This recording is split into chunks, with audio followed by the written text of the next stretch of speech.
Bonjour à toutes et à tous et bienvenue à nouveau à un rendez-vous, un webinaire pour parler comment est-ce que, on peut se différencier en tant que consultant en recrutement. Comme toujours, comme d'hab, n'hésitez pas à nous dire, bonjour dans le chat. Aujourd'hui, on est à 2 avec Léo. On va refaire un petit slide de présentation, mais peut-être au moins laisse dire bonjour. Bonjour à tous. On est ravis de vous revoir aujourd'hui. Super, vous êtes un petit peu nombreux quand même, mais on va attendre encore quelques instants, le temps que tout le monde arrive à se connecter et nous rejoindre. En tout cas, on est ravis de vous revoir à nouveau. L'objectif aujourd'hui, c'est d'avoir un échange assez pratico-pratique et orienté un peu l'action. On a vu que globalement, il y a quand même la période est assez dure pour tout le monde, pour nous comme pour vous, et c'est voir ensemble, qu'est-ce qu'on peut faire pour nous différencier, pour arriver à faire plus de placements, parce que c'est ça le but commun que nous pouvons avoir, et quelles sont peut-être les actions qui sont assez simples, qui peuvent vous aider à arriver, en gros, à vous différencier, à rassurer aussi les clients et faire en sorte, bien sûr, que c'est vous qui font ces placements-là. Donc, on est à 2 avec Léo. Pour rappel, moi, je suis Katharina, je suis Head of Community. Donc, de notre côté, avec Gaëtan, Estelle, on vous accompagne tout au long de votre utilisation de la plateforme. Mais vous êtes aussi beaucoup en contact avec l'équipe CSM. Exactement. Donc, Exactement. j'en connais déjà un certain nombre, mais effectivement, donc j'occupe le poste de Head of CSM. Je pilote et suis en échange aussi avec vous l'équipe CSM, composée de Rémi et Virginie, que vous connaissez aussi pour la plupart. Et donc, l'idée étant d'être votre relais et l'interface aussi entre les clients et vous directement sur les différentes missions. Tout à fait. Et souvent, pour expliquer un peu la différence entre l'équipe Community et l'équipe CSM, je pense que chez Community, on est plus la garante de satisfaction et de votre réussite, en tout cas satisfaction des consultants et la réussite des consultants, alors que côté CSM, tu me corriges si je me trompe, vous êtes plus les garants de réussite de la mission. En fait, C'est ça. l'objectif, c'est que la mission soit réussie et que tout le monde derrière se retrouve aussi, que ce soit les clients comme des consultants. Et du coup, on s'est dit que on est un bon duo pour traiter ces sujets-là. Et l'objectif, c'est aussi partager avec vous quelques cas d'usage, et quelques bons exemples. Et donc, ça va aller. La présentation, elle va être assez simple. Bien sûr, vous allez avoir le replay et autres, mais on allait vraiment dans la simplicité. Donc, on va parler côté candidat, comment les attirer, comment mieux se positionner, sur quel d'autres canaux on peut le trouver. On va parler, bien sûr, clients, comment les rassurer, comment être plus crédible, comment faire en sorte qu'eux aussi soient peut-être plus réactifs. On va parler de missions, peut-être quels sont des éléments à prendre en compte. Et on va aussi parler de collaboration avec Antid, notamment avec l'équipe CSM. Et bien sûr, on prendra le temps tout au long de répondre à toutes vos questions. Donc, comme toujours, l'objectif, que ce soit quelque chose assez interactif. Donc, n'hésitez pas à réagir et on va faire aussi des petites pauses pour répondre à vos questions. Mais c'est surtout à la fin où on prendra le temps de répondre. Pourquoi est-ce que maintenant, nous avons décidé de faire ce webinaire? Plusieurs raisons, parce que comme je commençais un petit peu à dire au début, c'est que le marché est assez tendu. On constate aussi la hausse de concurrence parce qu'il y a pas mal de collectifs de recrutement qui sont créés. Il y a les cabinets qui sont très, très agressifs aussi sur leur prix, sur leur approche et autres. Donc, c'est vrai qu'on ne peut pas trop se permettre, en gros, juste de faire le travail j'ai envie de dire de manière classique, peut-être pas très quali, juste pour faire. Il faut vraiment poser des bonnes questions, en tout cas, et réussir à se différencier. À la fois et en même temps, il y a les candidats aussi qui sont devenus plus exigeants parce que les bons sont beaucoup sollicités, parce que certains peuvent aussi être un peu en galère pour trouver l'emploi. Donc, il y a des différents cas de figure. À la fois aussi, il y a toute cette augmentation de l'utilisation de l'IA Donc, les candidats peuvent aussi devenir sensibles à ça, aux réponses automatiques ou à non-réponse encore plus. Donc, ça peut être aussi avoir l'impact sur votre travail et sur leurs réponses ou sur le fait qu'ils sont peut-être un peu plus volatiles, moins engagés et autres. Aussi, bien sûr, côté client, on sait qu'il y a certaines, je ne sais pas si on peut dire crise économique, mais en tout cas, la situation qui peut être assez compliquée pour plusieurs entreprises où le recrutement externalisé n'est pas forcément une priorité, où les budgets peuvent être assez serrés. À la fois, tout le monde est plutôt bien équipé, donc ils ont déjà les accès au job board, donc ils vont être encore plus exigeants, ils vont attendre vraiment des profils moutons à 5 pattes qui correspondent super bien, enfin, qui correspondent vraiment à leurs attentes. Donc, je peins l'image, le paysage assez noir. Il y a quand même plein de choses positives et on arrive à s'en sortir et faire des placements et avoir de nouvelles missions. Mais c'est vrai que c'est important à la fois d'être pour vous plutôt structuré, avoir une stratégie pour comment justement travailler de manière plus pertinente, plus intelligente, plus maligne pour vous. C'est important aussi d'être crédible vis-à-vis des clients et c'est important aussi d'être identifiable par rapport vis-à-vis des candidats pour qu'ils puissent vous répondre et autres. Donc voilà pourquoi nous avons décidé de traiter ce sujet-là aujourd'hui. Point important, on n'est pas du tout, ça peut paraître un peu le cas, mais je vous insiste que ce n'est pas le cas, dans le mode un peu donneur de leçons, on vous explique comment faire ou autre. Non, non, c'est juste, on a quand même un certain volume d'émissions. Ça fait plusieurs années que Léo comme moi, on travaille chez Antid. Tous les deux, on vient aussi des cabinets de recrutement où on a été formés, on a eu aussi des process assez définis. Donc, on sait qu'est-ce qui marche globalement ou ce qu'ils font les consultants en recrutement qui réussissent avec nous ou de manière générale. Donc, c'était un peu la synthèse de ces éléments-là qu'on voulait partager aujourd'hui avec vous. Ça va être plutôt, enfin, c'est compliqué de ne pas être dans les généralités, donc forcément, il y a pas mal de choses qui sont assez évidentes, j'ai envie de dire, mais en même temps, si on les a mis dans cette présentation, bah, c'est parce que pas mal de consultants ne le font pas. D'accord. Et c'est pour ça on voulait reparler de certaines bases pour assurer que, un, c'est clair pour vous et de deux, que vous pouvez peut-être implémenter certaines choses qui ne sont pas encore mises en place de votre côté. D'accord. Et pour faire un petit entrée et pour faire un petit résumé aussi, donc ce qui marche aujourd'hui chez les consultants, les hunters qui réussissent avec nous, ils ont un positionnement clair.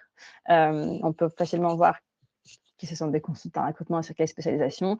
Ils communiquent régulièrement avec nous comme avec les clients. Ils sélectionnent leur mission de manière attentive et stratégique. Ils collaborent étroitement avec Antid sur plusieurs sujets également et ils vont travailler qualité plutôt que volume. Je pense que ça, ce sont un peu les 5 messages clés de la présentation d'aujourd'hui et on va les descendre un peu point par point pour voir qu'est-ce que ça veut dire plus concrètement. Bien sûr, il y a aussi d'autres éléments qui rentrent en compte, comme le fait d'être équipé, avoir l'accès au job board avec des bons candidats, comme aussi être formé, parce que c'est là aussi où on voit la différence de consultants en recrutement qui passaient par des cabinets, en tout cas qui passaient par des formations et qui ont aussi un peu de méthode de structure, ou quelqu'un qui se lance, qui peut-être a fait du recrutement en tant qu'opérationnel, mais sans forcément avoir justement ces fameuses méthodes et un peu les éléments plus formateurs. Et donc, c'est aussi ça qui va honnêtement faire la différence. Je ne sais pas, Léo, avant que je rentre dans le sujet attirer des candidats, si tu as des commentaires. Ouais, je rebondis juste sur ce qui a été évoqué. Effectivement, marché tendu, ça c'est une certitude. Le fait est que les clients aujourd'hui sont vraiment dans une recherche de valeur ajoutée, notamment par rapport à ce qu'ils peuvent aujourd'hui capter. L'erreur de recrutement coûte cher, on le sait, ça c'est de tout temps, mais dans un marché où justement il y a une vigilance économique, les erreurs de recrutement ne peuvent pas forcément avoir lieu, notamment pour certaines structures qui ne sont pas des gros groupes, plutôt des PME ou des ETI. Donc ils vont avoir, aussi une attention toute particulière, beaucoup plus qu'avant, où on pouvait se baser sur de la personnalité, sur, des soft skills. Là, ils vont vraiment aller chercher des profils plug and play, notamment et qu'ils ne peuvent pas capter par d'autres biais. C'est vrai qu'ils sont très outillés aussi. Donc forcément, l'idée, c'est aussi de pouvoir apporter cette valeur ajoutée. Vous l'avez vu, hein, tout ce qui marche aujourd'hui chez les hunters qui réussissent, finalement, c'est tout ce qui a une valeur ajoutée, positionnement clair, la communication, une sélection très attentive, une collaboration et effectivement cette qualité. Absolument et aussi, point important, c'est que je sais que parfois on dit: «Oui, oui, bah, vous nous dites quoi faire et côté client, vous êtes, trop sympa avec eux». Non, non, il y a aussi pas mal de ce travail, d'accompagnement et de sensibilisation par rapport au marché, par rapport à ce qui se passe avec des candidats qu'on mène de notre côté avec les clients et ça va être aussi justement le rôle de CSM où on leur explique, bah, si c'est vraiment un mouton à 5 pattes, on le précise, on leur explique aussi, bah, des éléments côté rémunération, si c'est vraiment beaucoup trop bas et autres. Donc, il y a plein de choses qu'on met de leur côté, mais à la fois aussi, je pense qu'à un moment, il faut être très réaliste et très pratico-pratique. On peut vouloir éduquer les clients, refaire du monde, dire qu'ils sont injustes et autres.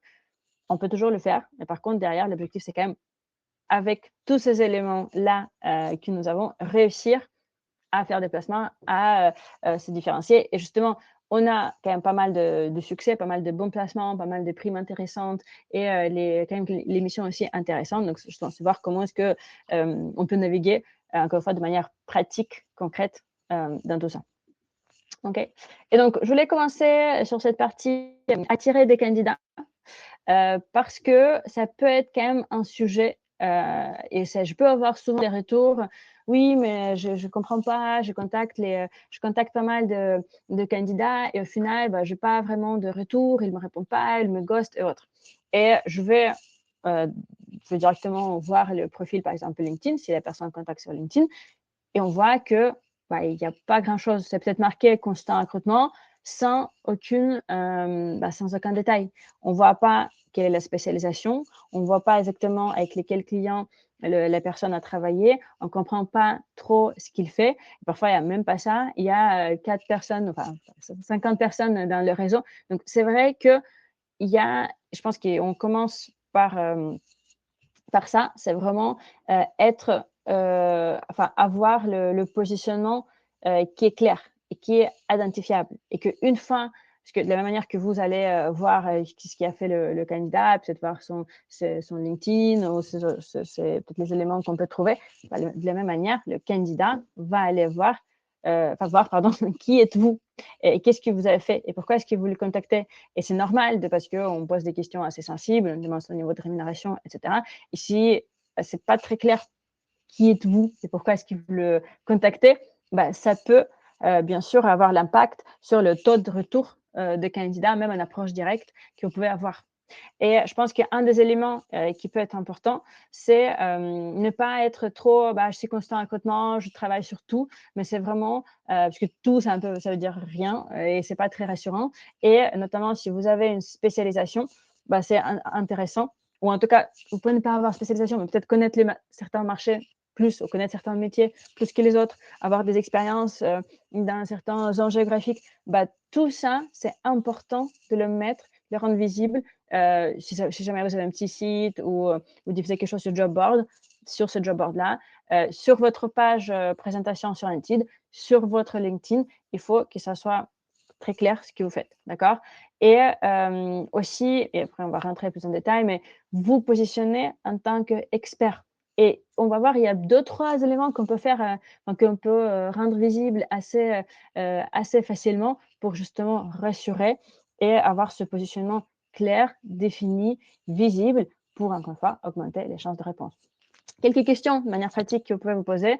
OK, quels sont les métiers que je connais le mieux, que je comprends le mieux? Sur quoi est-ce que je peux, quel créneau je peux me positionner? Sur quel métier je vais être vraiment légitime? Encore une fois, on ne vous empêche pas de travailler sur l'ensemble des missions. On ne vous empêche pas de tester des choses. Mais c'est important aussi de pouvoir montrer une expertise, au moins sur quelques créneaux-là. Ça peut être métier, ça peut être secteur, ça peut être typologie d'entreprise. Par exemple, on a des constants qui travaillent qu'avec des startups ou qu'avec des grands groupes parce qu'ils connaissent les fonctionnements, ils connaissent les démarches, ils connaissent les problématiques. Et ça peut être même au niveau de typologie d'entreprise. Ça peut être aussi une problématique spécifique, je ne sais pas, pendant les moments de achat ou pendant justement les plans sociaux, ce genre de choses. C'est intéressant, c'est important, ça rassure tout le monde. N'hésitez pas donc à vous poser ces quelques questions-là, trouver des réponses et avoir ce positionnement plus clair, plus rassurant. Pareil, si jamais vous parlez plusieurs langues, mettez-le. Si vous avez travaillé sur d'autres pays, mettez-le. Si vous avez participé à une mise en place de process, de quelque chose, si vous accompagnez les clients ou des candidats dans certaines démarches, c'est intéressant de faire ressortir, mais pour que la personne en face, que ce soit client, que ce soit candidat, peut facilement comprendre ce que vous avez déjà fait, qui vous êtes et pourquoi est-ce qu'ils peuvent vous faire confiance. Léo, est-ce que tu as d'autres commentaires là-dessus côté positionnement? Non, non, pour le coup, tout à fait d'accord. Effectivement, ça va dans la dynamique qu'on a évoquée tout à l'heure, hein, le fait de se positionner en tant qu'expert ou spécialiste, ça crédibilise, c'est une certitude et ça légitime d'autant plus le positionnement que vous aurez derrière avec la présentation de profil puisque vous pourrez vous appuyer sur vos connaissances. Alors après, c'est vrai que, il y a cet aspect généraliste quand même qui est existant, mais dans les profils généralistes, on a quand même des affinités en général ou des secteurs d'activité sur lesquels on est plus à l'aise. Donc, tout en ayant cette approche généraliste, on peut notifier bah voilà, les métiers sur lesquels on est amené à recruter. Moi, je vous invite aussi toujours à mettre en avant la typologie de profil sur lequel vous avez recruté, donner des exemples. Mmh. Si vous avez la Mmh. possibilité même de pouvoir mettre des mentions de clients, bien sûr avec leur accord, c'est toujours très intéressant parce que ça permet de faire des patterns pour les clients et de se dire, bah, OK, ce consultant, à la lecture de sa bio, en tout cas sur Indeed ou sur LinkedIn, j'ai pu voir qu'il a pu recruter pour des structures similaires à la mienne et il y a déjà une projection en fait. Il y a déjà une première projection. Mmh.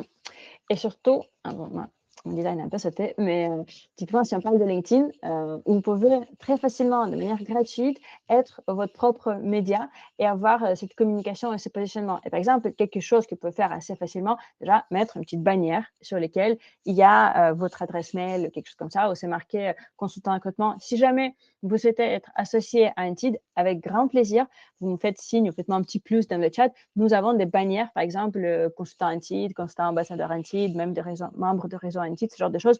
On peut, si par exemple vous n'avez pas forcément une marque, votre propre marque qui vous développez, qui est assez forte et vous voulez être associé à notre marque, avec grand plaisir. Ça vous permet aussi d'être facilement identifiable sur LinkedIn.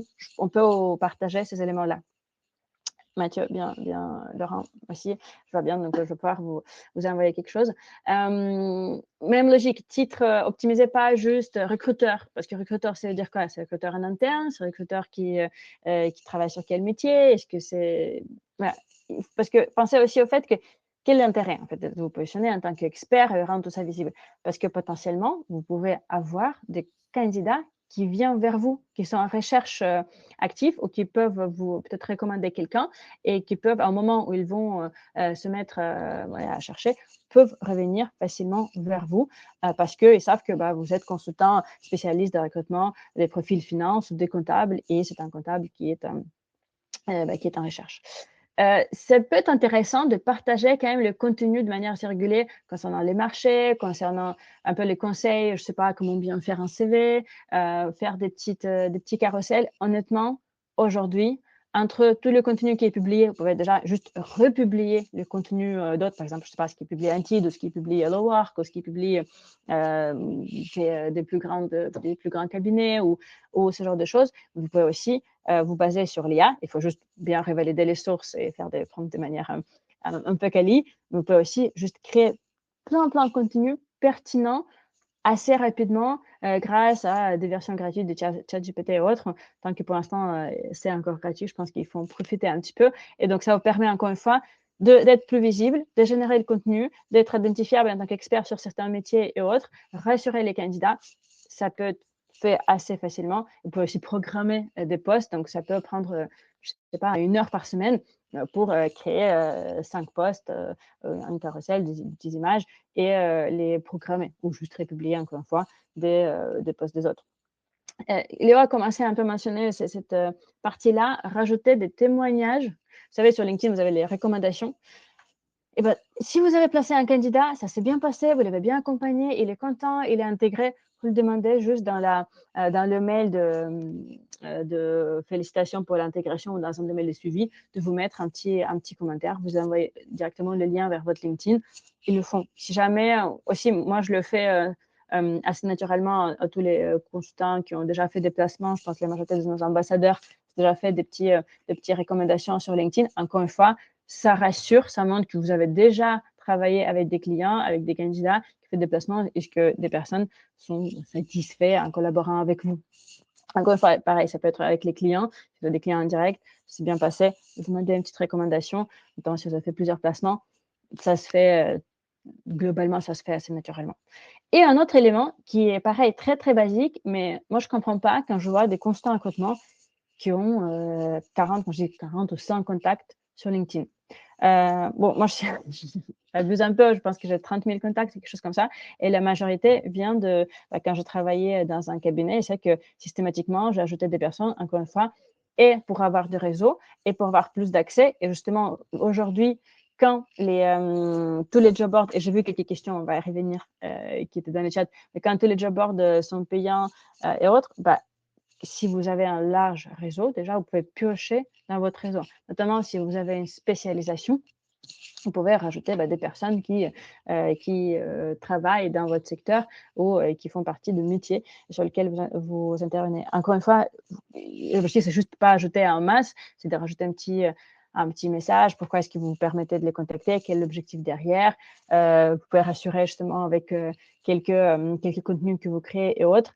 Mais le fait d'avoir réseau, c'est aussi une vraie source de candidats. C'est un vrai actif qui vous permet de vous différencier. Et justement, c'est la vraie valeur aussi d'un consultant. C'est son réseau et ses candidats qui le connaissent, qui le suivent et peut-être ceux avec qui vous avez déjà été en contact. Donc, au moins, rajoutez systématiquement tous les candidats avec qui vous avez passé des entretiens et idéalement des potentiels qui vous intéressent. Donc, vraiment, il ne faut pas oublier et pareil, vous pouvez le faire à la main.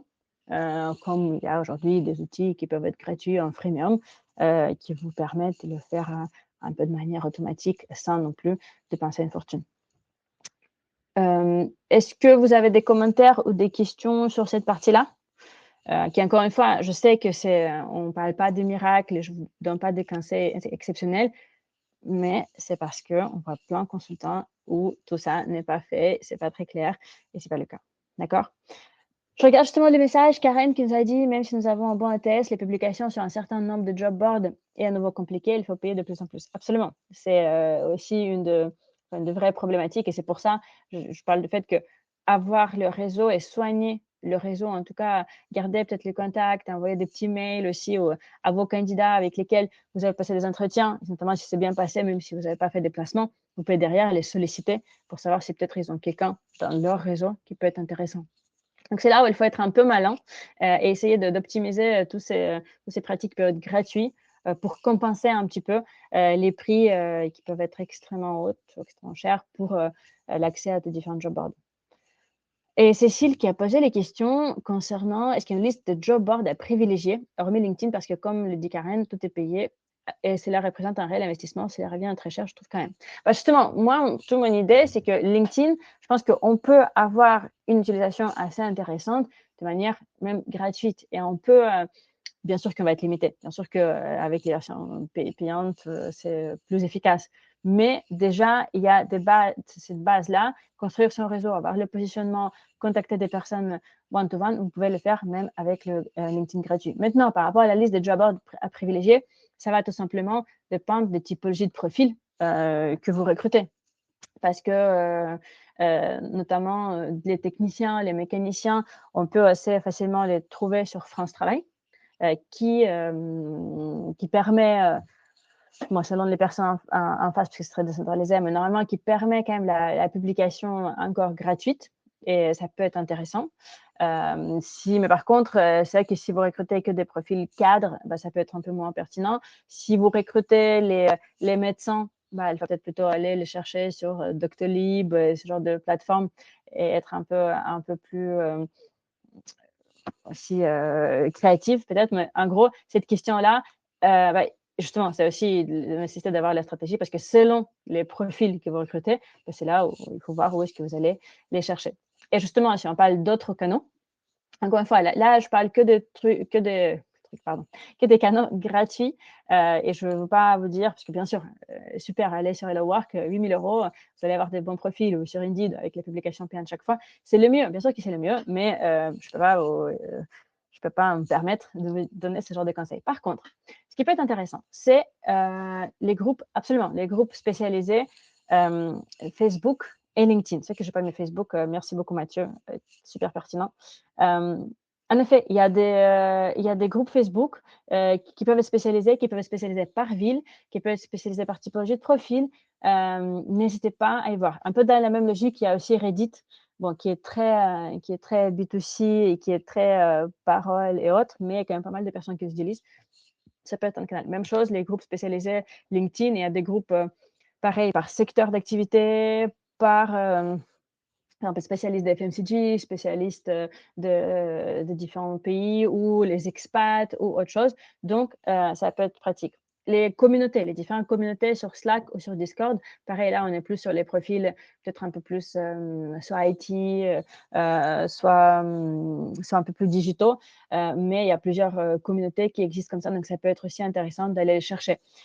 Ou l'inverse, il y a des communautés Slack, par exemple, comme Recruiter's Kitchen ou autres, où c'est les communautés pour des recruteurs, où il y a un peu le partage et les échanges entre les RH, entre les consultants recrutement, il y a un peu le partage de leads. C'est important d'y être pour voir des tendances, pour voir un peu ce qui se dit. Donc, c'est plutôt pratique. Il y a aussi, bien sûr, les réseaux d'école. Si vous avez fait une école, n'hésitez pas à rester en contact, de communiquer entre les alumni ou contacter l'école pour voir enfin, un peu les nouvelles générations, parce que parfois, ce sont des postes qui peuvent être pour les jeunes diplômés. Donc, tout ça, il ne faut pas le négliger et c'est justement là où pas forcément tout le monde le fait et c'est là où ça permet, encore une fois, de vous différencier et avoir accès à d'autres profils. Super, Marie-Christine a encore un super conseil. Les recherches booléennes Google, elles sont efficaces, elles sont gratuites. Pour rappel, sur Antid Academy, nous avons plusieurs articles justement sur comment faire les recherches booléennes, quels sont les éléments à prendre en compte, et vous pouvez les consulter. Et d'ailleurs aussi, je vais mettre 2 webinaires en replay. Bon, c'est un peu long, mais si jamais vous avez un peu de temps. Nous avons à l'époque fait le webinaire sur justement comment travailler son personal branding sur LinkedIn, un peu des conseils, justement, combien de posts il faut aller liker, quelle longueur il doit être le post et tout. Ça évolue pas mal parce que les algorithmes de LinkedIn évoluent, mais ça peut être des bases assez intéressantes. Donc, je vous ai mis aussi le replay de 2 webinaires. Et aussi, un dernier élément, ce sont des différents salons spécialisés. Ça peut être aussi un bon moyen d'aller, typiquement, s'il y a un salon pour le secteur de la santé, et vous savez qu'il y aura plein de spécialistes de médecins, enfin plein de médecins spécialistes, ça peut valoir un déplacement. Un, pour comprendre, connaître mieux le secteur, et deux, pour aller rencontrer des personnes. Typiquement, nous, on participe par exemple aux différents salons où il y a des responsables RH parce que c'est notre cible pour aller chercher les clients. Donc, on va se déplacer. Parfois, on a un stand, parfois, juste on va rentrer en tant que visiteur et aller parler aux personnes qui nous intéressent. Et donc, il ne faut vraiment pas. Alors, je vérifie. Je rebondis juste en attendant que Katerina Vas-y, vas-y. vérifie sur les opérateurs, enfin les recherches booléennes. Christelle, vous avez des, je dirais des formations ou PDF qui sont ouvertes, qui sont dispensées par des universités notamment et qui peuvent être très utiles. Donc en regardant, vous avez quand même quelques éléments. C'est pour vulgariser un peu, c'est tout ce qui sert à associer des mots entre eux, donc avec, par exemple, et, ou, et ça permet soit d'élargir, soit de restreindre un certain nombre de réponses sur Google. L'idée, c'est de pouvoir, alors comment dirais-je, ça s'applique à d'autres secteurs d'activité, mais dans le secteur du recrutement, c'est vrai que c'est très intéressant parce que ça permet notamment d'aller sur des recherches beaucoup plus ciblées. Je reprends juste un petit point en attendant de regarder sur l'aspect PDF, enfin l'aspect lien. Effectivement, le fait d'être très actif sur différents canaux, c'est très important parce que ça permet aussi de faire grandir ce réseau. Le réseau, c'est le nerf de la guerre. Katerina a évoqué tout à l'heure aussi le fait de demander des recommandations, de pouvoir parler par rapport à des personnes qui seraient dans l'entourage de la personne avec qui on a échangé, qui pourraient être intéressées. Ça fait que au-delà de légitimer, ça fait grandir ce réseau et ça permet d'être identifié et d'avoir parfois des personnes qui vont revenir vers vous en disant: «Ah j'ai beaucoup apprécié l'échange qu'on avait eu. Pour le coup, ça n'avait pas été au bout, mais j'ai quelqu'un de mon entourage qui recherche». Et ça, on sait que c'est aussi une super reco parce qu'on a déjà un premier niveau de confiance qui est fait et ça va donner de la valeur aussi à ce candidat. Donc je pense que c'est hyper important prendre un peu de picorer ce qui est dispensé aujourd'hui, de pouvoir l'appliquer, d'une certaine manière à son quotidien et voilà, c'est tout ça, toutes ces petites actions ont vocation finalement à faire un grand tout qui sera, d'autant plus positif. Mmh.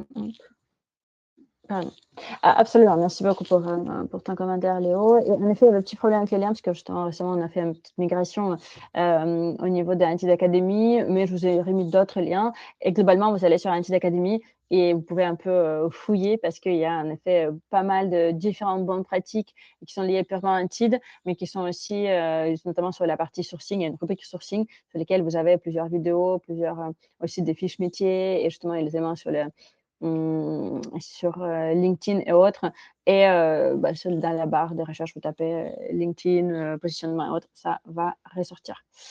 Voilà.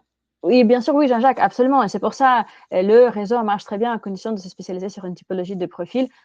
En effet, et c'est pour ça, on pense qu'il marche le mieux en ce moment, c'est quand même avoir cette spécialisation. Après, elle peut être sur plusieurs typologies de secteurs ou de métiers, mais c'est en effet plus simple qu'à chaque fois prendre des choses très, très éloignées et de recommencer à zéro. Point intéressant, aujourd'hui, on peut avoir certains volumes au niveau des missions, notamment des postes bon, qui sont peut-être un peu moins sexy, mais c'est le marché qui veut qu'on aille vers ce sens-là. Mais c'est des postes de techniciens, mécaniciens et tous les postes d'industriels. Là, vous pouvez vous faire plaisir et vous faire votre réseau. Et on sait qu'on aura pour les prochaines, je pense, encore quelques années, on va avoir encore ce type de profil. Bon, il faut qu'on avance parce que ça fait déjà 12h30, on a juste parlé des candidats. Vas-y, Léo, Ouais, tu voulais non, dire quelque chose? c'est par exemple, ce qu'évoquait Jean-Jacques, le fait d'envoyer un message, d'approche à un candidat qui vous fait une réponse négative, bah, on peut tout à fait, utiliser ça et rebondir en disant: «Voilà, effectivement, j'entends bien que c'est pas le moment où c'est pas il y a pas une marque d'intérêt à votre niveau, mais n'hésitez pas à donner mes coordonnées à quelqu'un de dans votre, proche entourage que vous savez à l'écoute». L'idée sera qu'on échange aussi. Absolument. Et ça, typiquement, ça, c'est quelque chose on m'a appris dans un cabinet de recrutement, systématiquement, demander de contact d'autres personnes. Qui est-ce que vous pensez peut être intéressant pour ce genre de poste? Et c'est vrai que pas mal de candidats pouvaient aussi venir de ces recommandations-là. Je voulais juste rapidement m'arrêter sur, du coup, on passe côté client, donc crédibilité auprès des clients. Et je voulais juste m'arrêter rapidement sur ce point de sélection des missions. Parce qu'en effet, aujourd'hui, sur Indeed, on a quand même un certain volume, même si je sais que vous allez me dire qu'il y a pas parfois pas assez de place, sur les missions les plus intéressantes et autres. On a quand même, 400 missions et quand même sur 130 missions, il y a toujours des places disponibles. Donc, assez, finalement, vous avez envie de vous positionner sur plusieurs missions, vous pouvez tenter votre chance, prendre un peu, vous disperser un petit peu. Et je pense que c'est important, et c'est ce qu'ils font les consultants qui bossent bien et qui bossent beaucoup avec nous.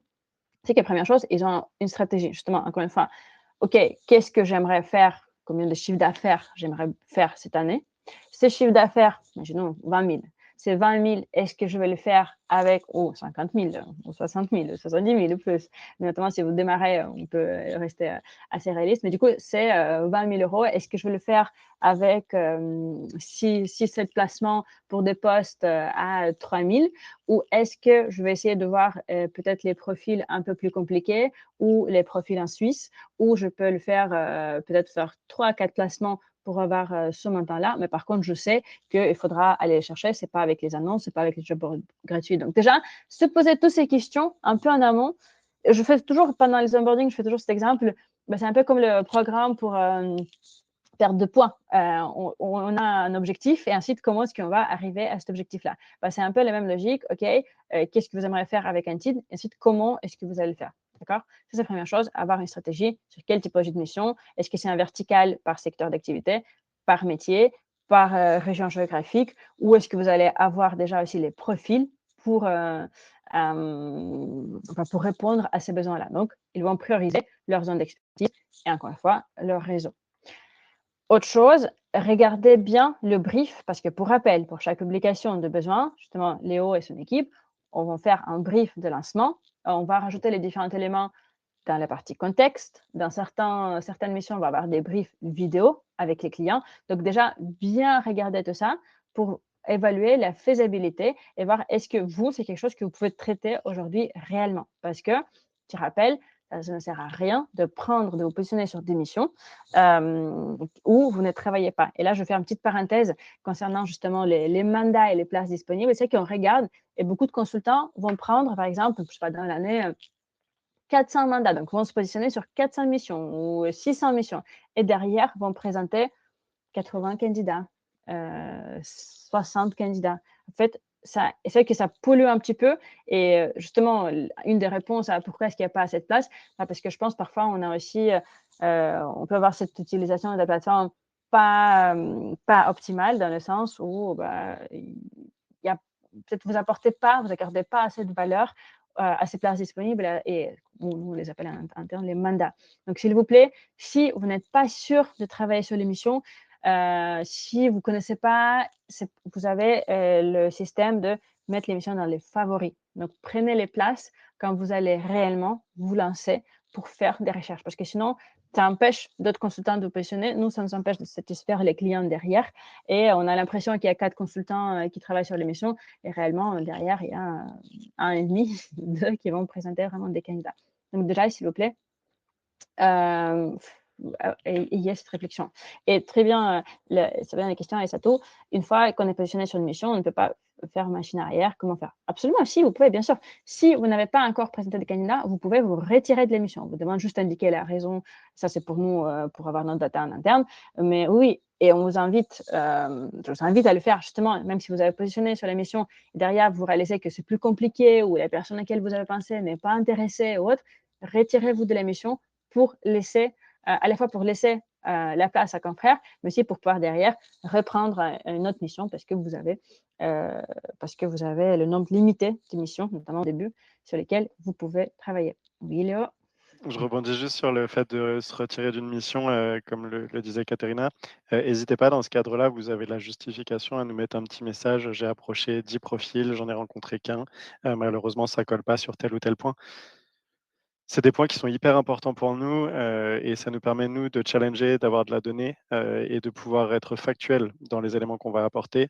Donc parfois, ça peut aussi, très clairement permettre d'ouvrir un petit peu le profil. On ne dit pas que ce sera systématique, mais plus on a d'éléments là-dessus factuels, plus c'est simple. Absolument, merci beaucoup pour cette précision.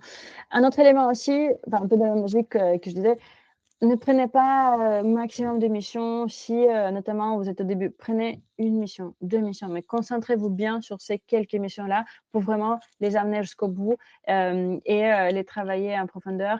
Voilà, vraiment en ce moment, honnêtement, qualité est plus importante que la quantité et le travail dans le volume avec l'approche un peu, ouais, je tente, je balance les CV, ça marche pas. En fait, ça va créer vous allez perdre du temps en proposant les CV ou les candidats qui ne correspondent pas à 100 qui n'ont pas été bien qualifiés au début et ben derrière, ça va juste créer la frustration de tout le monde. D'accord? Et je vais lire le commentaire de Mathieu. Je me permets de partager ma façon de, faire personnelle. Quand une mission me plaît, je la mets en favori, mais je ne me mets pas dessus, que si j'ai vraiment un profil à présenter. Comme ça, je ne prends pas une place inutile, je peux travailler dessus tranquillement et ça me permet aussi de montrer une plus grande réactivité aux clients. Léo a un commentaire pour le sujet. Vas-y.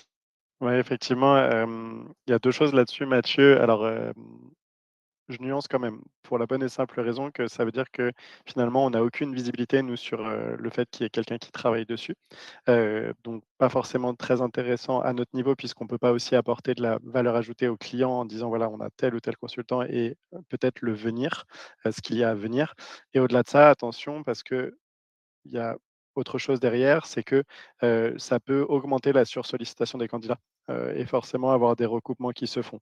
Je vous donne un exemple très simple, on va avoir 3 consultants sur une recherche, mais si derrière j'en ai 5, 6, 7 qui travaillent sans pour autant s'être positionnés dessus, on va avoir une sursollicitation au détri enfin au je dirais, qui va pas forcément aller dans la bonne direction puisque, bah, on va avoir plus de difficultés à les capter. Donc cette démarche, pour moi, elle est pas optimale, Mathieu, et très clairement, elle me fait plutôt penser à ce qu'on peut avoir en cabinet, avec des démarches cabinet qui ne sont pas missionnées ou qui ont pas de mandat, de la part d'un client, mais qui vont envoyer des CV un peu en fonction du retour. Donc, je nuance quand même un petit peu. Ça peut avoir une certaine marque d'intérêt sur certains postes en ayant cette veille, mais ne pas démocratiser ça.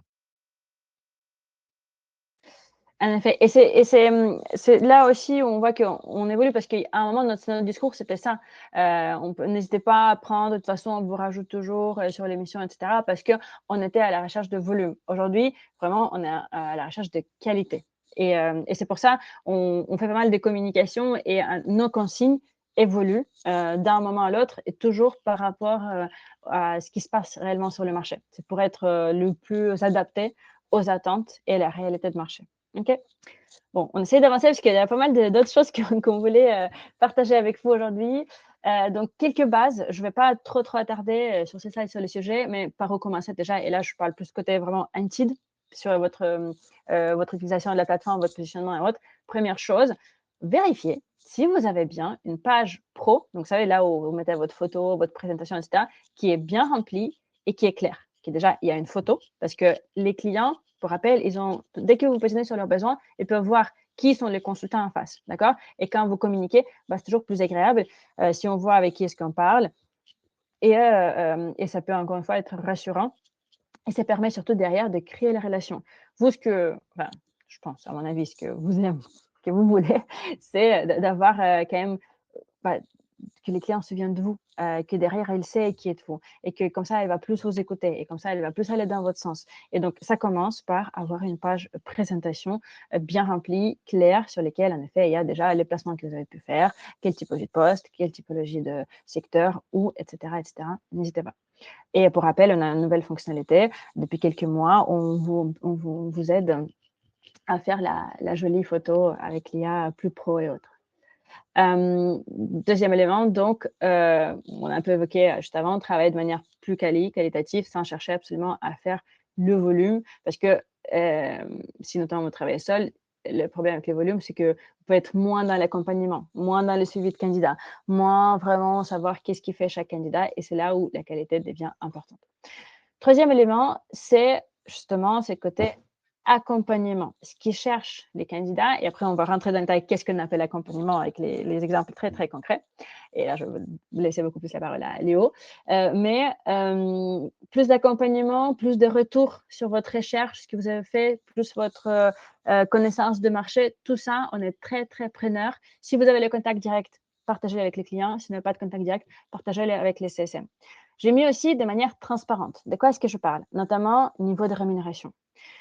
De temps en temps, on a des pratiques où les consultants nous présentent des candidats en diminuant de 5K, 10K le niveau de prétention de candidat. Ça ne sert à rien parce que le candidat va avancer dans le processus, faire plusieurs échanges, 4, 5 entretiens, études des cas et autres, pour à la fin avoir une proposition enfin une offre avec du coup 10K, 15K, 20K de moins que ses prétentions. Ça crée une frustration énorme pour tout le monde, ça a créé une perte de temps et ça ne ça sert à rien. Donc, en effet, parfois, on sait qu'on peut avoir des missions avec les niveaux de rémunération basses. Donc, soit vous validez avec votre candidat qu'il est prêt à accepter cette rémunération parce que derrière, il y a potentiel supermarque et autres. Soit si, en effet, vous pensez, et c'est là où c'est important d'avoir cette notion d'accompagnement, que réellement, aujourd'hui, sur le marché, il n'y a pas de candidat avec ces points incontournables et ces niveaux de rémunération, vous pouvez tenter à présenter ce candidat-là avec la fourchette plus haute en indiquant la vraie fourchette et en disant je sais que ça ne correspond pas à votre fourchette de base. Par contre, comme disait Léo, j'ai contacté 25 candidats, je fais passer des entretiens avec 5 ou 6, ils sont tous avec ce niveau de rémunération minimum. Là, on parle de quelque chose de très concret, on apporte la vision de marché, on apporte de la valeur aux clients et on peut tenter de présenter le candidat avec la fourchette plus haute. Par contre, présenter le candidat avec la fausse fourchette, ça ne sert à rien. Et encore une fois, c'est très frustrant pour tout le monde. Et c'est un tout droit Léo? vers un refus de c'est un tout droit vers un refus de proposition à la fin, hein. Au final, on en a énormément Absolument. où tout se passe bien, les process se passent bien et on arrive en bout de ligne avec une revalidation côté RH des éléments de rémunération. Tout le monde s'est projeté et finalement, il y a un gros, voilà, il y a un gros stop là-dessus donc C'est très important, d'avoir tous les éléments très clairs, de basculer aussi, enfin attention, brut, net, les primes éventuelles, dans les fonctions commerciales, le variable. Voilà, tout ça, c'est très, très important. L'idée, c'est de juste s'assurer de l'adéquation entre la rémunération actuelle et la rémunération proposée. Tout à fait. On a déjà parlé de la stratégie et du coup, là, on rentre dans le un peu plus partie la plus peut-être intéressante. Comment justement être plus crédible, vis-à-vis des clients? Quelles sont les choses à faire et ne pas faire? Et là, Léo sera beaucoup, plus pertinent que moi sur ce sujet-là. Ouais, je rajoute, alors il y a quelques éléments qui seront comme le disait, des choses qui paraissent, couler de source, mais il y a aussi des points importants et vous donner quelques exemples. Assurer un bon suivi et se rendre disponible, donc toujours dans cette notion de maîtrise des process, c'est-à-dire créer du lien avec son candidat. On en parlait tout à l'heure afin d'apparaître comme un réel partenaire de confiance.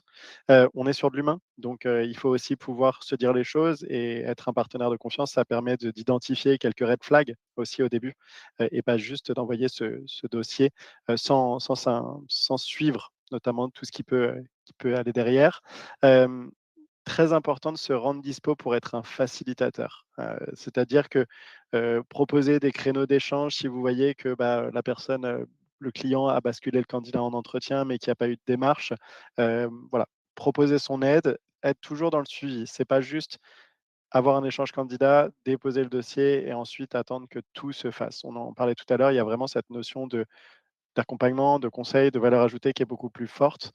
Aujourd'hui, les clients arrivent à capter énormément de CV par le biais de job boards. Ce qu'ils vont aller chercher, c'est tout ce qui peut aller, autour, tout ce service, supplémentaire, ce supplément d'âme aussi.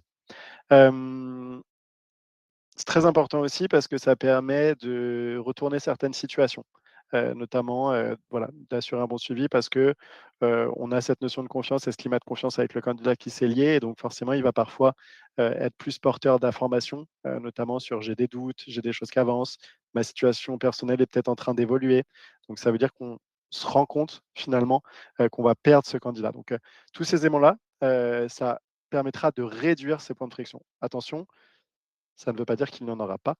Il peut toujours y en avoir, ça reste de l'humain, mais ça permet de réduire ces éléments-là. Être source d'information, ça fait le lien avec ce que j'évoquais. Dans un premier temps, via le compte rendu, quelque chose d'hyper complet. Aujourd'hui, vous avez des outils, d'aide hyper poussés côté, IA, mais pas que, avec, notamment la possibilité de vraiment donner de l'info, de retranscrire les éléments de bonne manière. Un copier-coller d'un CV, on en voit encore. Caterina le disait, il y a beaucoup de choses qui paraissent très claires, mais on le voit encore, ce copier-coller de CV. Et aujourd'hui, la valeur ajoutée et donc le temps ou la crédibilité, donnée sera d'autant plus impactée, parce que le client va dire: «Bah, moi, j'ai le CV par un je pourrais avoir le CV par un autre biais, je ne vois pas la différence». Donc toujours apporter ces éléments-là et très clairement, un point important, pouvoir adapter son compte rendu en fonction des fonctions. Sur des fonctions commerciales, aller chercher des chiffres, sur des fonctions de technicien, notamment, bah, dans quelle mesure il a pu intervenir, éventuellement s'il y a des sujets particuliers, des difficultés, des situations complexes sur lesquelles la personne a pu intervenir. Hem, Tout ce qui peut vraiment donner envie. En fait, ce qu'il faut vraiment toujours vous dire, c'est: si moi je recevais le dossier et le CV, par ailleurs, est-ce que j'aurais envie de le rencontrer en tant que client? Et si vous avez ce biais-là ou en tout cas voilà, cette vision-là, et ben ça vous permettra de vous dire: «Bon, là, peut-être que j'envoie le CV un peu juste pour pusher et c'est pas la bonne, démarche». Ou alors j'ai 3 bons can enfin 3 candidats, j'en ai peut-être un ou 2 qui sont un peu moins bons, mais par contre j'ai une pépite dans le lot. J'ai un candidat à coup de cœur et j'ai un candidat de raison. Mais dans l'idée, il faut toujours vous dire: «Est-ce que moi j'aurais envie de rencontrer ce candidat?» Et je pense que c'est très important de se re-questionner toujours un peu là-dessus. Apporter de la visibilité aussi tout au long des process. S'il y a des process en parallèle, attention, il a quelque chose qui avance, il doit recevoir une proposition. L'idée, c'est pas de mettre ce caractère d'urgence côté client, mais d'être très transparent et de dire: «Attention, si vous avez eu un coup de cœur, vous allez le perdre». On a eu plusieurs revirements de situation où le consultant a dit: «J'ai échangé avec lui, il est très intéressé à avancer, cependant il a une propale à laquelle il doit répondre, fin de semaine prochaine». Voilà, ayez ça en tête si vous souhaitez avancer. Le fait d'apporter ces éléments-là, c'est hyper important. Hem Et aussi, comme le disais tout à l'heure, donner du feedback sur: «J'ai rencontré, 10 candidats, je vous en ai présenté 2 parce que c'est pour moi les meilleurs. Les autres bloquent pour tel ou tel niveau d'information». On a des clients aussi qui sont, hyper intéressés par ces éléments-là, surtout côté RH, parce que ça fait bouger les mentalités, parfois côté manager, à dire: «Attention, les prestataires avec lesquels je travaille, on en a, 3 qui m'ont fait ce retour-là, il va falloir qu'on bouge sur une ligne ou alors sinon il va falloir qu'on bouge sur la REM». Donc c'est toujours un peu l'idée de pouvoir, faire bouger les choses ou en tout cas bouger quelques lignes que ce soit. L'organisation bien huilée, rigueur, on en a un petit peu parlé, mais effectivement, c'est très important de timer la vie d'un candidat, donc par le biais de suivi, de relance, d'intégration. Si vous envoyez un dossier et que pendant 15 jours, il n'y a pas d'échange, il y a forcément cette possibilité de perdre le candidat. Vous allez me dire: «Oui, mais j'ai pas de retour de la part du client». Ça veut pas dire que vous enfin, si vous n'avez pas de retour de la part du client, ça veut pas dire qu'il faut faire le mort non plus côté candidat. Ça peut être, on votre dossier est à l'étude, il a bien été transmis, on le la RH m'a évoqué le fait que vous aurez un retour du manager si c'est ce qu'elle vous a évoqué. Je vais relancer le client. En parallèle de ça, est-ce que vous avez des pistes qui ont avancé? Donc ça peut permettre de quand même de nouer une discussion derrière et de pas laisser complètement dans une certaine opacité le candidat parce que derrière, pour le rattraper, très compliqué. On a encore beaucoup de cas où, le client dit: «Je n'arrive pas à contacter le candidat». Le consultant nous dit: «Moi non plus» et en fait, on a perdu ce candidat, peut-être par manque de lien, c'est pas forcément toujours le cas, mais peut-être aussi un peu par ce biais-là. Et enfin, l'accompagnement en fin de process, là-dessus, heu, j'ai un exemple qui me revient en tête qui est arrivé tout dernièrement. Quelqu'un, et ça fait le parallèle avec ce que vous évoquiez, Karen, un candidat qui était d'accord, il allait, intégrer. Il a changé d'avis parce que alors il n'a pas changé d'avis en tant que tel, il a été rattrapé par son employeur actuel, mais la consultante qui était en échange avec, ayant eu ce red flag, avait déjà notifié le fait que: «Attention, il y a ce point-là d'alerte» et donc avait relancer une recherche ou en tout cas trouver un backup. Ce qui s'est passé, c'est que le candidat, effectivement, malheureusement, n'a pas intégré. Derrière, 2 candidats à présenter dans un laps de temps très court. Le besoin de rebond, le client a été très vite et a recruté un de ses candidats. Donc, c'est très important de pouvoir suivre cette fin de process, que ce soit par le biais de la proposition jusqu'à l'intégration et ensuite l'intégration. Au même titre, vous avez un candidat qui ne se sent pas bien, pouvoir l'identifier. On a eu pour un client sur un poste de technicien, un retour suite intégration de la part de la consultante qui disait ça ne se passe pas très très bien. La RH ayant eu lecture de ces éléments-là, a pu faire un point interne et rectifier le tir, en tout cas en ayant peut-être un accompagnement plus fort parce que c'était le manquement aujourd'hui, et la personne est toujours en place. Donc c'est vrai qu'il faut vraiment, vraiment, suivre, aujourd'hui, son candidat sur toute la chaîne de valeur et ça ne veut pas dire qu'aujourd'hui un candidat qui ne va pas au bout, c'est pas le candidat de demain sur un autre poste. Donc c'est tout ce je dirais ce process que vous mettez en place, il sera porteur peut-être sur autre chose et ça valorisera aussi votre travail, comme on le disait tout à l'heure, avec de la recommandation d'autres personnes. Un candidat content qui a intégré pourra vous faire le témoignage, pourra vous donner aussi des contacts derrière. Hem, je reprends juste les petites questions, mais je crois que c'était bon. Bah, c'était bon, Caterina. Juste Maria Cristina, quel est le pourcentage de réponse des clients hunted quand un hunter fait un bon suivi? Vous voulez dire à partir du moment où il y a justement toute la chaîne de valeur qui est évoquée, j'imagine? Hem, aujourd'hui, c'est très, très clair, hein, il y a une relation de confiance qui se noue donc je vous cache pas qu'entre, que pensez-vous de ce candidat et de l'information qui est apportée, les clients vont très clairement aller en direct sur la réponse, à apporter au hunter qui a fait un bon suivi. Il y a des vraies relations de confiance qui se nouent. J'aime à donner un exemple d'une consultante, qui, travaille sur des profils assurantiels, qui a fait plusieurs placements. Dès lors qu'il y a des profils qui sont présentés par son biais, parce qu'il y a cette valorisation, très clairement la cliente va directement, lui répondre et va peut-être même être plus réactive parce qu'il y a eu ce climat de confiance qui a été noué. On a aussi le cas dans un de nos clients dans le domaine de la parfumerie avec, des réelles affinités qui se sont nouées de par justement, ce bon suivi. Donc, je dirais proche des 100 dès lors que le travail est fait, Maria Cristina. Encore une fois, ça reste tributaire des dispos. Absolument. Après, bien sûr que, il y a toujours le facteur humain et bien sûr qu'en face, on peut avoir des personnes qui ne répondent pas ou il y a un problème ou autre chose. Bien sûr que pas automatique, c'est pas mécanique et ce n'est pas garanti. Par contre, en effet, statistiquement, c'est beaucoup plus haut et aussi, quand même, un élément qui est important et on le dit ça souvent et c'est réel, souvent, quand il y a pas de réponse côté client, c'est parce qu'aussi, ils savent pas trop quoi faire avec ce candidat. parce qu'il ne correspond pas réellement à ses attentes. Ils se disent, OK, il est peut-être pas vraiment si mauvais, je ne le refuse pas, je le garde un peu parce que je ne sais pas trop quoi faire. Avec les candidats qui correspondent 100% à leur brief, les clients avancent vite. Donc, et vraiment, après, encore une fois, il y a des exceptions. Il y a des personnes qui sont malades, qui ne sont pas là, où il y a une restructuration, où il y a des problèmes en interne. Ou autre. On a des différentes choses qui arrivent, différents cas de figure, bien sûr.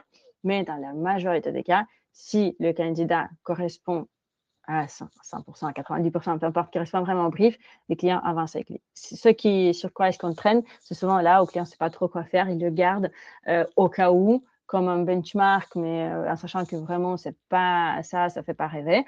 Et c'est un peu ça aussi, les réalités, malheureusement. Et sur ce côté challenger, tu Ouais, peut-être d'autres choses à rajouter? je rajoute deux trois points, mais a déjà plus ou moins été dit. Effectivement, l'époque, du push CV, elle est terminée. Voilà, l'idée, c'est toujours challenger, questionner, rien prendre pour acquis, ça reste de l'humain avec les aléas qu'il peut y avoir et c'est vraiment là où c'est très important et rebondir sur des objections clients avec vraiment des arguments, de l'argumentaire construit.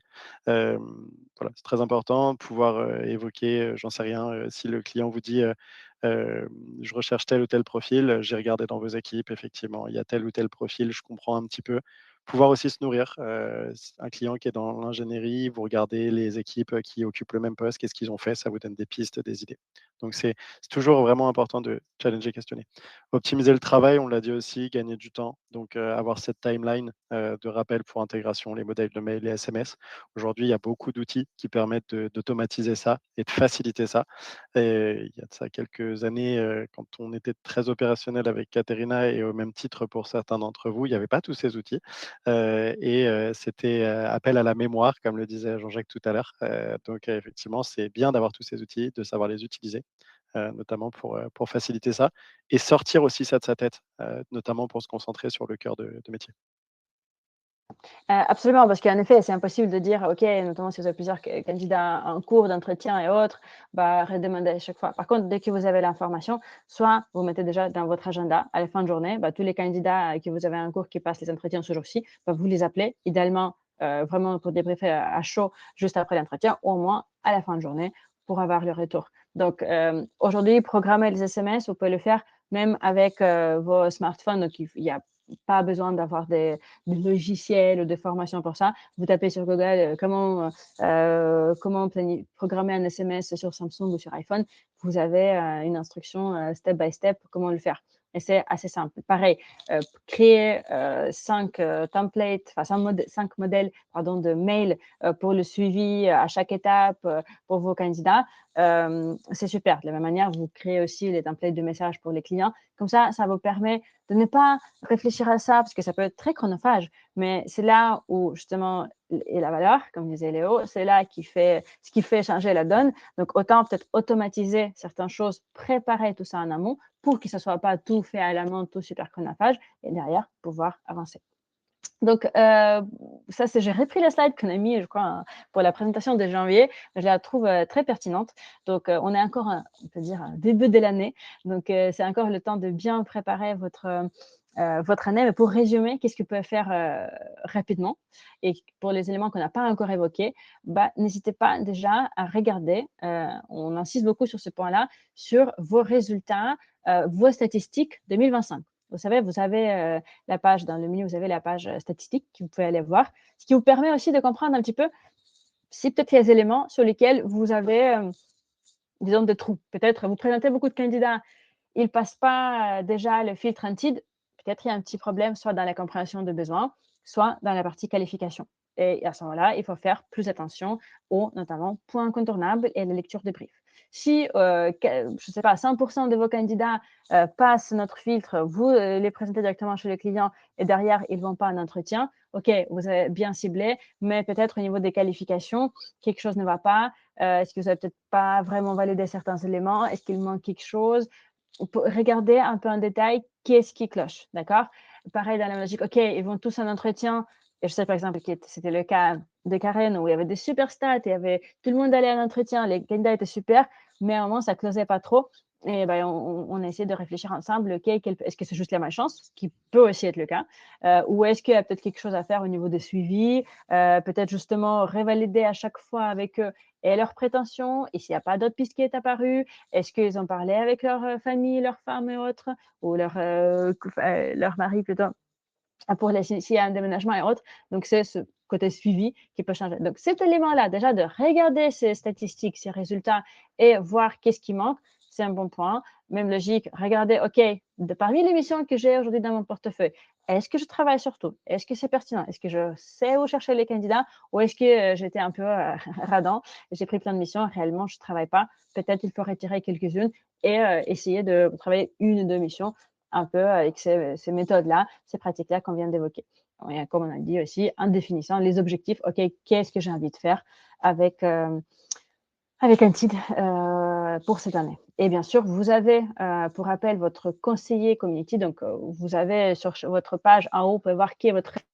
Souvent, c'est Estelle ou Gaëtan ou moi-même.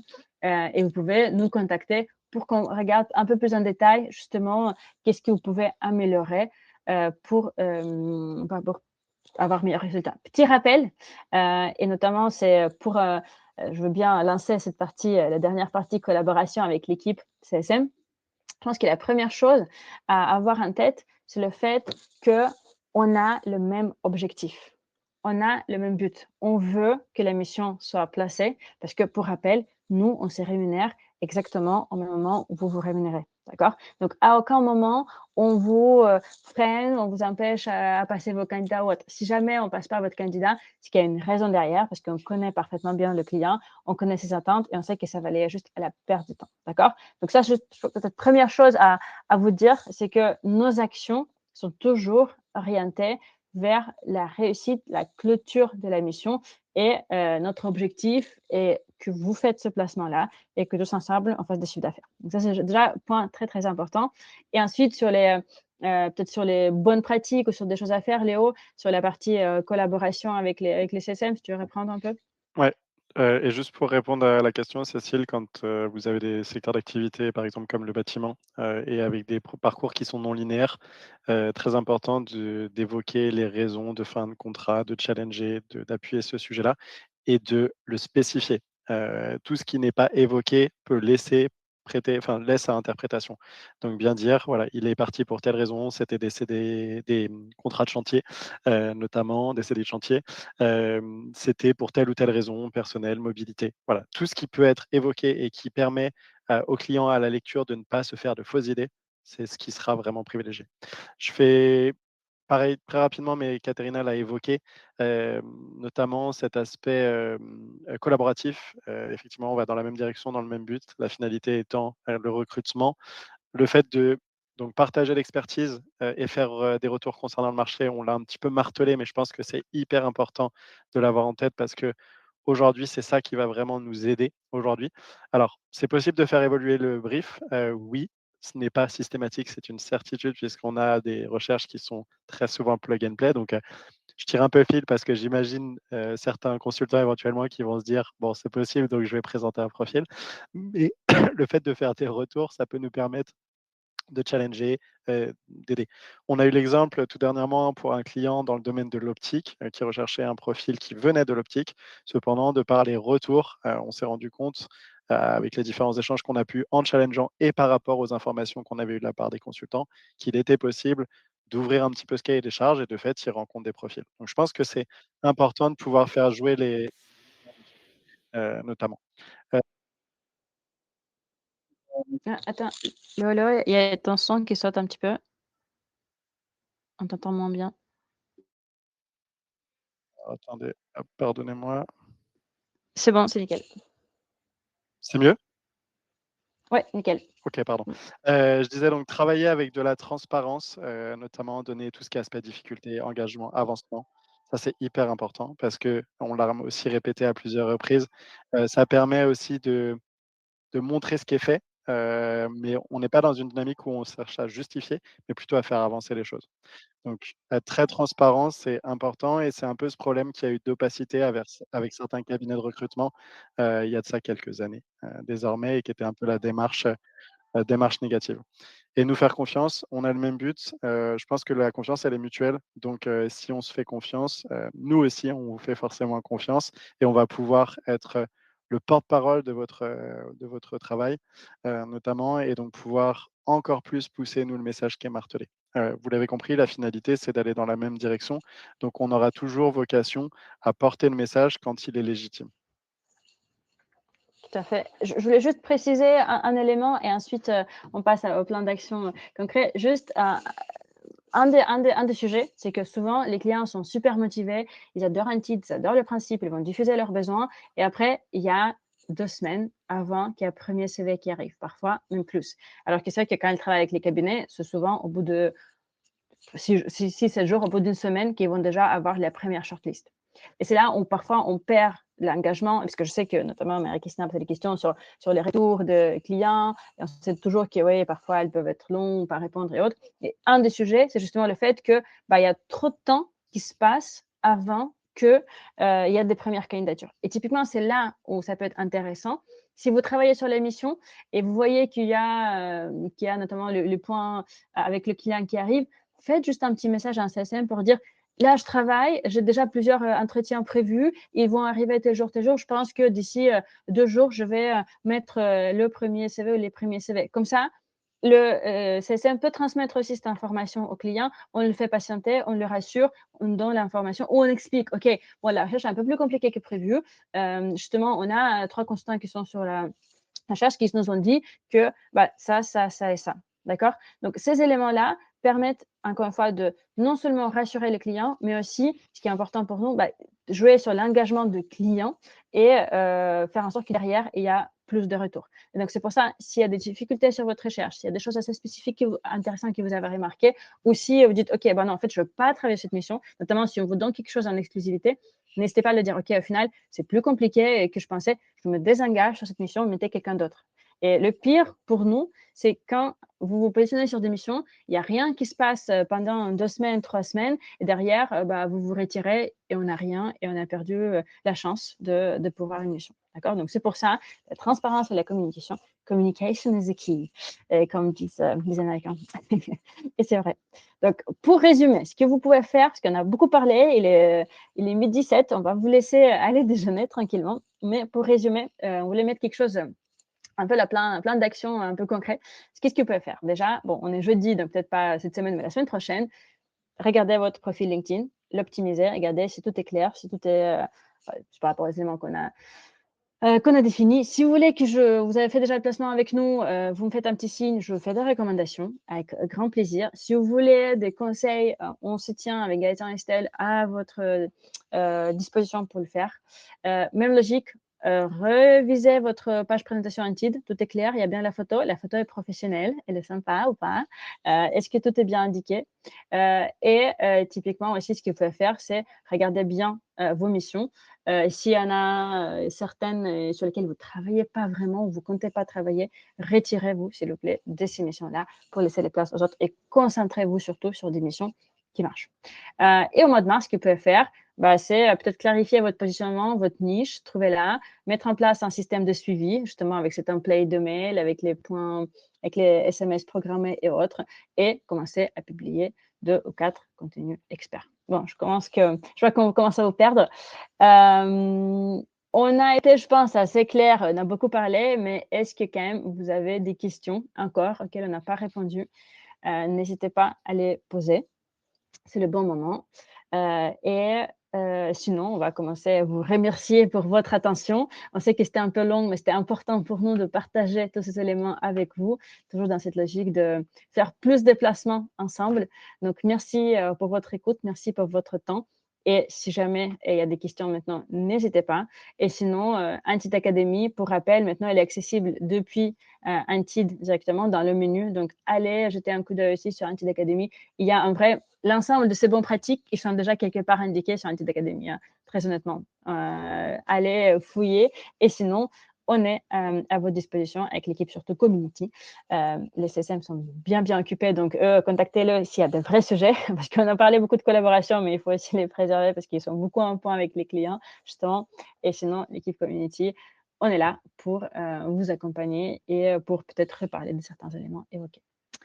J'ai l'impression que tu es vraiment super clair avec toi, Léo. Et d'ailleurs, merci beaucoup à toi, à ton temps. Je sais qu'il est très précieux. Merci. Euh, Merci à toi et, et merci à euh, tous. et on va vous souhaiter une excellente journée et on va vous dire à très, très bientôt. Donc, prochain webinaire, je crois le 17 pour le rendez-vous du mois classique. Et on essaie de vous préparer d'autres choses un peu comme ça, concrets au niveau de bonnes pratiques. Merci à tous. Passez une super bonne journée. Je vous souhaite plein de placements et je vous dis à très, très bientôt. Ciao, ciao.